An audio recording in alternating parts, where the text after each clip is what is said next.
ನಮಸ್ಕಾರ ವೀಕ್ಷಕರೇ, ನಾನು ಒಮ್ಮೆ ಅಮರ, ನೀವು ನೋಡ್ತಾ ಇದ್ದೀರಾ ವಾಯ್ಸ್ ಆಫ್ ಬ್ಯಾಂಗ್ಳೂರ್. ವೀಕ್ಷಕರೇ, ಜನವರಿ 26 ಗಣರಾಜ್ಯೋತ್ಸವ ದಿನದಂದು Peenya second stage Heganahalli, Maruthinagar, friends colony 4 ವಾರ್ಡ್ಗಳಲ್ಲಿ ಡಾಕ್ಟರ್ BR ಅಂಬೇಡ್ಕರ್ ಅಭಿಮಾನಿಗಳ ವೇದಿಕೆಯ ಸಂಸ್ಥಾಪಕ ರಾಜ್ಯಾಧ್ಯಕ್ಷರಾದ ಉಮೇಶ್ ರಾವಣ್ರವರು ಶಾಖೆಗಳನ್ನು ಉದ್ಘಾಟನೆ ಮಾಡಿದ್ದಾರೆ ಹಾಗೂ 150 ಜನಕ್ಕೆ ಸದಸ್ಯತ್ವ ನೀಡಿ ID ಕಾರ್ಡ್ಗಳನ್ನು ವಿತರಿಸಿದ್ದಾರೆ ಹಾಗೂ 100 ಆಟೋಗಳಿಗೆ ಸಂಘಟನೆಯ ಸ್ಟಿಕ್ಕರ್ಗಳನ್ನು ಅಂಟಿಸಲಾಗಿದೆ. ಕರ್ನಾಟಕದಲ್ಲಿ ಡಾಕ್ಟರ್ BR ಅಂಬೇಡ್ಕರ್ ಅಭಿಮಾನಿಗಳ ವೇದಿಕೆಯ ಸಂಘಟನೆಯನ್ನು ಸಾವಿರಾರು ಶಾಖೆಗಳನ್ನು ಮತ್ತು ಗಣರಾಜ್ಯೋತ್ಸವದ ದಿನದಂದು ಸಂವಿಧಾನ ಬಗ್ಗೆ ತುಂಬ ಅರ್ಥಪೂರ್ಣವಾಗಿ ಮಾತನಾಡಿದರು ಹಾಗೂ 4 ಶಾಖೆಗಳು ಧ್ವಜಾರೋಹಣ ಮಾಡಿ ಮಧ್ಯಾಹ್ನ ಸಾವಿರಾರು ಜನಕ್ಕೆ ಅನ್ನ ಸಂತರ್ಪಣೆ ಮಾಡಿದ್ದರು. ಈ ಗಣರಾಜ್ಯೋತ್ಸವಕ್ಕೆ ಮುಖ್ಯವಾಗಿ ಶ್ರದ್ಧೆ ವಹಿಸಿದಂತಹ ಸೈಯದ್ ನಜೀರ್ ರವರು, ಮುನ್ನಾರವರು, ಮೈನಾರಿಟಿ ಅಧ್ಯಕ್ಷರಾದ ಇಮ್ರಾನ್ ರವರು, ಶಿಲ್ಪರಾಣಿರವರು, ರಮೀಜ್ ಅವರು, ರೇಖಾರವರು, ಕಲ್ಯಾಣಿರವರು, ಕಲಾರವರು, ಇನ್ನೂ ಅನೇಕ ಡಾಕ್ಟರ್ BR ಅಂಬೇಡ್ಕರ್ ಅಭಿಮಾನಿಗಳ ವೇದಿಕೆಯ ಎಲ್ಲ ಕಾರ್ಯಕರ್ತರುಗಳು ಹಾಗೂ ಎಲ್ಲ ಅಧ್ಯಕ್ಷರುಗಳು ಭಾಗವಹಿಸಿದರು. ಇನ್ನು ನೀವು ವಾಯ್ಸ್ ಆಫ್ ಬ್ಯಾಂಗ್ಳೂರ್ ನ್ಯೂಸ್ ಚಾನೆಲ್ಗೆ ಸಬ್ಸ್ಕ್ರೈಬ್ ಆಗದಿದ್ದರೆ ಈ ಕೂಡಲೇ ಸಬ್ಸ್ಕ್ರೈಬ್ ಬಟನ್ ಅನ್ನು ಕ್ಲಿಕ್ ಮಾಡಿ ಹಾಗೂ ದಿನನಿತ್ಯ ಅಪ್ಡೇಟ್ಗಳಿಗಾಗಿ ಬೆಲ್ ಐಕಾನ್ ಅನ್ನು ಪ್ರೆಸ್ ಮಾಡಿ. ನೋಡ್ತಾ ಇರಿ ವಾಯ್ಸ್ ಆಫ್ ಬ್ಯಾಂಗ್ಳೂರ್. ನಮಸ್ತೆ ಎಲ್ರಿಗೂ ಜೈ ಭೀಮ್ ಬಂಧುಗಳೇ. ಏನು ನಾವು ಇವತ್ತಿನ ದಿನ 3 ಶಾಖೆಗಳನ್ನ ಓಪನ್ ಮಾಡಿದೀವಿ. ನಮ್ಮ Peenya second stage friends colony ಹಾಗೂ ಅಂದ್ರಳ್ಳಿ ಮುಖ್ಯ ರಸ್ತೆ ಮಾರುತಿ ನಗರ ಹಾಗೂ ಹೆಗ್ಗನಹಳ್ಳಿ ಮುಖ್ಯ ರಸ್ತೆ ಬಸ್ ಸ್ಟಾಪ್ ಹತ್ತಿರ ನಮ್ಮ ಡಾಕ್ಟರ್ BR ಅಂಬೇಡ್ಕರ್ ಅಭಿಮಾನಿಗಳ ವೇದಿಕೆ ಆಟೋ ಮತ್ತು ಟ್ಯಾಕ್ಸಿ ಕಾರ್ಮಿಕ ಘಟಕನ ಶಾಖೆಗಳನ್ನ ಓಪನಿಂಗ್ ಮಾಡಿದೀವಿ. ನಾವು 100 ಸಂಖ್ಯೆಯಲ್ಲಿ ಪೋಸ್ಟಿಂಗ್ಗಳು ಕೊಟ್ಟಿದ್ದೀವಿ. 100 ಆಟೋಗೆ ಸ್ಟಿಕ್ಕರ್ಗಳನ್ನ ಅಂಟಿಸಿದೀವಿ. ನಮ್ಮ ಮೈನಾರಿಟಿ ಅಧ್ಯಕ್ಷರುಗಳು ಹಾಗೂ ನಮ್ಮ ಬೆಂಗಳೂರು ಅಧ್ಯಕ್ಷರುಗಳು, ಕರ್ನಾಟಕ ರಾಜ್ಯ ಮಹಿಳಾ ಅಧ್ಯಕ್ಷರುಗಳು ಎಲ್ರಿಗೂ 100 ಪೋಸ್ಟಿಂಗ್ ಕೊಟ್ಟಿದ್ದೀವಿ. ನಮಗೆ ತುಂಬಾ ಸಂತೋಷವಾದ ವಿಚಾರ ಅಂದ್ರೆ ಗಣರಾಜ್ಯೋತ್ಸವ ಅಂದ್ರೆ 1947ರಲ್ಲಿ ನಮಗೆ ಸ್ವತಂತ್ರ ಬಂದಿದ್ದ ದಿನ.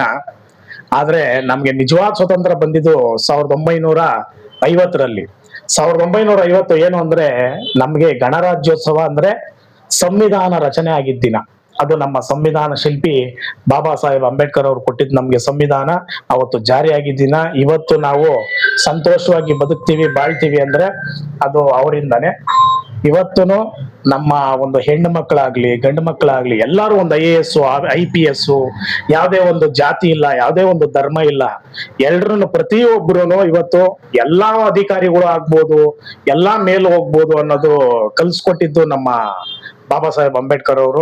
ಇವತ್ತು ನಮ್ಗೆ ದೇವ್ರು ಅಂದ್ರೆ ಅವರೇನೆ, ನಾವು ಅವ್ರ ಚಿರಋಣಿ ಆಗಿರ್ತೀವಿ. ನೋಡಿ, ನಮ್ಮ ಗಣರಾಜ್ಯೋತ್ಸವ ದಿನದಿಂದ ನಾವು ಒಂದು 150 ಜನಕ್ಕೆ ಪೋಸ್ಟಿಂಗ್ ಕೊಟ್ಟಿದ್ದೀವಿ. ಒಂದು 100 ಆಟೋಗಳಿಗೆ ಸ್ಟಿಕ್ಕರ್ ಅಂಟಿಸಿದೀವಿ. ನಮ್ಮ ಮೈನಾರಿಟಿ ಅಧ್ಯಕ್ಷರಾಗಿ ಇಮ್ರಾನ್ನ ಮಾಡಿದೀವಿ. ನಮ್ಮ ಬೆಂಗಳೂರು ಅಧ್ಯಕ್ಷರನ್ನ ನಮ್ಮ ಮುನ್ನಾರ್ ಅವ್ರು ಮಾಡಿದೀವಿ. ಹಾಗೂ ನಮ್ಮ ಕರ್ನಾಟಕ ರಾಜ್ಯ ಉಪಾಧ್ಯಕ್ಷರನ್ನಾಗಿ ನಮ್ಮ ನಜೀರ್ ಭಾಯ್ ಅವ್ರನ್ನ ಮಾಡಿದೀವಿ. ನಮ್ಗೆ ತುಂಬಾ ಸಂತೋಷ ಆಗುತ್ತೆ. ನಮ್ಮ ಸಂಘಟನೆಯಲ್ಲಿ ಯಾವ ಜಾತಿ ಇಲ್ಲ, ಯಾವ ಧರ್ಮ ಇಲ್ಲ, ಎಲ್ಲ ಸಮಾನತೆ. ನಮ್ಮ ಬಾಬಾ ಸಾಹೇಬ್ ಅಂಬೇಡ್ಕರ್ ಅವ್ರು ಏನ್ ಹೇಳ್ಕೊಟ್ಟಿದ್ದಾರೆ ನಮ್ಗೆ, ಇವತ್ತು ನಮ್ಗೆ ಸಮಾನತೆ ಇರಬೇಕು. ನಮ್ಮ ಕರ್ನಾಟಕ ರಾಜ್ಯ ಸಂಸ್ಥಾಪಕರು ಹಾಗೂ ಉಮೇಶ್ ರಾವಣ್ ಅನ್ಬಿಟ್ಟು ಕರ್ನಾಟಕ ಡಾಕ್ಟರ್ BR ಅಂಬೇಡ್ಕರ್ ಅಭಿಮಾನಿಗಳ ವೇದಿಕೆ ಸಂಸ್ಥಾಪಕ ರಾಜ್ಯಾಧ್ಯಕ್ಷ ಉಮೇಶ್ ರಾವಣ್ ಅನ್ಬಿಟ್ಟು ಎಲ್ರಿಗೂ ಜೈ ಭೀಮ್, ಜೈ ಭಾರತ್. ನಿಮ್ಮ ಸಂಘಟನೆಯಿಂದ ಜನರಿಗೆ ಏನ್ ಸೌಲಭ್ಯ ಮಾಡ್ಕೊಡ್ತೀರಾ ಸರ್? ಮೇಡಮ್, ಇವತ್ತಿನ ದಿನ ನಡೀತಾ ಇರೋದು ಏನಂದ್ರೆ ಈ ಗೌರ್ಮೆಂಟ್ಗಳಲ್ಲಿ ಗೋಲ್ಮಾಲ್. ಜನಕ್ಕೆ ತಲುಪಬೇಕಾಗಿರುವಂತ ಅನುದಾನಗಳು ಎಲ್ಲೂ ತಲುಪ್ತಾ ಇಲ್ಲ. ಇವತ್ತು ಯಾವುದೇ ಒಂದು ಆಟೋ ಚಾಲಕರಿಗೆ, ಕ್ಯಾಬ್ ಡ್ರೈವರ್ಸ್ಗಳಿಗೆ ಹಾಗೂ ಕಾರ್ಮಿಕರಿಗೆ, ಮಹಿಳೆಯರಿಗೆ, ಶೋಷಿತ ವರ್ಗದವರಿಗೆ, ಎಲ್ಲರಿಗೂ, ಎಲ್ಲಾ ವರ್ಗದವ್ರಿಗೆ, ಎಲ್ಲಾ ಜನಾಂಗದವ್ರಿಗೂ ಗೌರ್ಮೆಂಟ್ ಇಂದ ಏನೇನ್ ಸೌಲಭ್ಯ ಬರುತ್ತೆ, ಏನೇನ್ ಅನುದಾನಗಳು ಬರುತ್ತೆ, ಏನೇನು ಬೈಕ್ ಆಗ್ಲಿ, ಕಾರ್ ಆಗ್ಲಿ, ಆಟೋ ಆಗ್ಲಿ, ವೆಹಿಕಲ್ಸ್ ಆಗ್ಲಿ, ಏನೇನ್ ಅವ್ರಿಗೆ ಸೌಲಭ್ಯ, ಹೆಣ್ಣು ಮಕ್ಳಿಗೆ ಟೈಲರಿಂಗ್ ಆಗ್ಲಿ, ಮಕ್ಕಳಿಗೆ ಸ್ಕಾಲರ್ಶಿಪ್ ಆಗ್ಲಿ, ಆಮೇಲೆ ಅವ್ರಿಗೆ ಏನ್ ಹೇಳ್ತಾರೆ ಇದು ಲ್ಯಾಪ್ಟಾಪ್ಗಳಾಗ್ಲಿ, ಪ್ರತಿ ಒಂದೂನು ನಾವು ಗೌರ್ಮೆಂಟ್ ಇಂದ ಬರುವಂತದ್ದು ಎಲ್ಲಾ ಅನುದಾನಗಳ್ನು ಅವ್ರಿಗೆ ತಲುಪಿಸುವಂತ ಕೆಲಸ ಮಾಡ್ತೀವಿ. ನಮ್ಮ ಸಂಘಟನೆನ ಸರ್ಕಾರಕ್ಕೆ ಮುಟ್ಟುವಂತ ಒಂದು ಹೋರಾಟನೂ ಮಾಡ್ತೀವಿ. ಯಾವ್ದಕ್ಕೂ ನಾವು ಯಾವುದೇ ಒಂದು ಆಮಿಷಕ್ಕೂ ಒಡ್ಡಿ ಆಗಲ್ಲ. ಎಲ್ಲದಕ್ಕೂ ನಾವು ಮುಂದೆ ಇರ್ತೀವಿ. ಮುಂದಿನ ದಿನಗಳಲ್ಲಿ ಈಗ ಏನು ಬೈಕ್ ಟ್ಯಾಕ್ಸಿ ಅಂತೂ ನಮ್ಮ ಪಾಪ ಆಟೋದವ್ರಿಗೆ ತುಂಬಾ ತೊಂದರೆ ಆಗ್ತಾ ಇದೆ. ಈ ಕೋರ್ಟ್ ಆರ್ಡರ್ ಮಾಡ್ಬಿಟ್ಟಿದೆ ಬೈಕ್ ಟ್ಯಾಕ್ಸಿ ಚಾಲನೆ ಮಾಡ್ಬೋದು ಅಂತ. ಆ ಬೈಕ್ ಟ್ಯಾಕ್ಸಿಗೆ ಏನೇನ್ ರೂಲ್ಸ್ ಅಂಡ್ ರೆಗ್ಯುಲೇಷನ್ಸ್ ಇದೆ, ವೈಟ್ ಬೋರ್ಡ್ ಓಡಿಸ್ಬೋದಾ, ಓಡಿಸೋಗಿಲ್ವಾ, ಅದಕ್ಕೆ ಏನೇನು ಕಾನೂನುಗಳಿದೆ, ಆ ತರ ನಿಯಮ ಮಾಡಬೇಕು. ಇದು ನಮಗ್ ಬೇಕಾಗಿರೋದು. ನಮ್ಮ ಸಂಘಟನೆಯಿಂದ ಏನೇನ್ ಅನುದಾನ ಬರಬೇಕು ಅದನ್ನ ಬಡವರಿಗೆ ಜನಕ್ಕೆ ತಲುಪಿಸೋದು ಮಾಡ್ತೀವಿ. ಸರ್, ಡೆವಲಪ್ಮೆಂಟ್, ಹೆಲ್ತ್ ಮತ್ತು ಎಜುಕೇಶನ್ ಕಡೆಯಿಂದ ನೀವು ನಿಮ್ ಸಂಘಟನೆ ಕಡೆಯಿಂದ ನೀವು ವೀಕ್ಷಕರಿಗೆ ಏನ್ ಮೆಸೇಜ್ ಕೊಡೋಕೆ ಇಷ್ಟಪಡ್ತೀರಾ? ಮೇಡಮ್, ಇವತ್ತಿನ ದಿನ ಫಸ್ಟ್ ಬೇಕಾಗಿರೋದೇ ಮನುಷ್ಯನಿಗೆ ಎಜುಕೇಶನ್. ಯಾಕೆಂದ್ರೆ ಇವತ್ತು ಮಕ್ಕಳನ್ನ ಎಜುಕೇಶನ್ ಬಿಟ್ಟು ಏನು ಮಾಡಿಸ್ಬೇಡಿ. ಅವ್ರ ಕೈಲಿ ಮೊಬೈಲ್ ಕೊಡುವಂಥದ್ದು, ಟಿವಿ ತೋರಿಸುವಂಥದ್ದು ಅವೆಲ್ಲ ಮಾಡಬೇಡಿ. ಮಕ್ಕಳಿಗೆ ಆದಷ್ಟು ಎಜುಕೇಶನ್.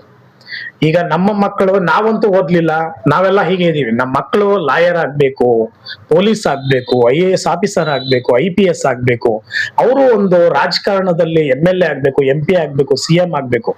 ಇದೆಲ್ಲ ಇರಬೇಕು. ಅವತ್ತಿನ ದಿನನೇ ನಮ್ಮ ಮಕ್ಕಳು ಯಾವುದೇ ಒಂದು ಮೂಢನಂಬಿಕೆಗೆ ಮಾತ್ರ ಯಾವತ್ತೂ ಹೋಗ್ಬಾರ್ದು.